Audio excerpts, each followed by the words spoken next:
Empezaremos con una pregunta. ¿Qué origina o cuál es la base de las matemáticas?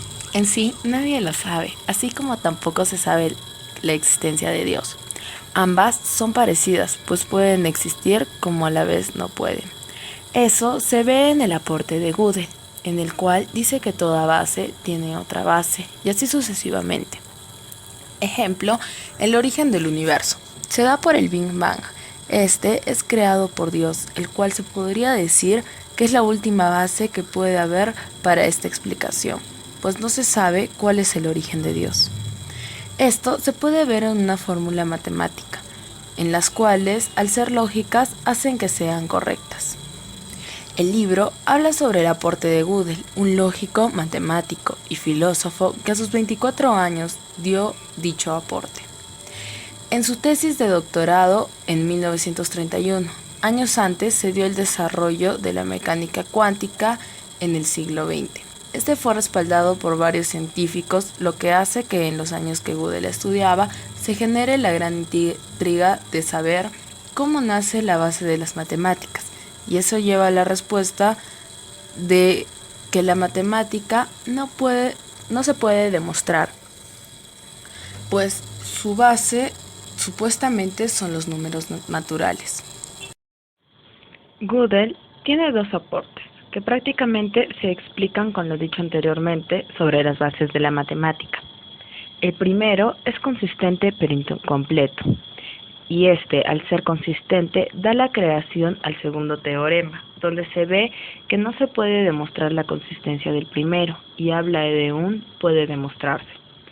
Primero, el número de Gödel traducía grandes operaciones de aritmética pura, y luego se veía el lema diagonal, un recurso que permite que la fórmula sea la procedencia de sí misma, como lo podemos ver.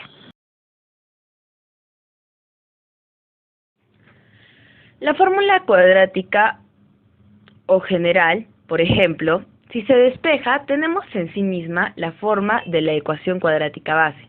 Por lo tanto, la base de la fórmula general es la misma forma básica de la ecuación cuadrática.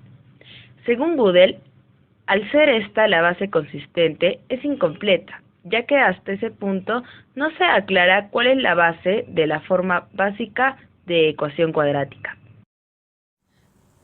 La capacidad expresiva de los teoremas aritmética es la tercera parte de cómo se podía demostrar los teoremas de Gödel. Concluyendo con esto, hasta para Gödel, por las corrientes cuánticas, tiene la afición de que todo es una teoría y que no existen las leyes, pues las bases de algo tratan de generar un círculo, pero no siempre lo logran. Según Stephen Hawking, físico, si es que encontramos la base o fórmula que lo explique todo, conoceremos los pensamientos de Dios. Un poco llevado a la física, donde si se llega a conocer la teoría del todo, conoceremos los pensamientos de Dios.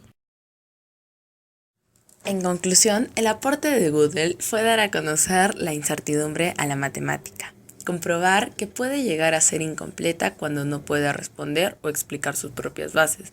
Después de todo, es un consenso humano. Por otro lado, introduce el impacto que tiene la teoría cuántica, incluso en el campo matemático, lo que inserta el famoso principio de incertidumbre cuántico.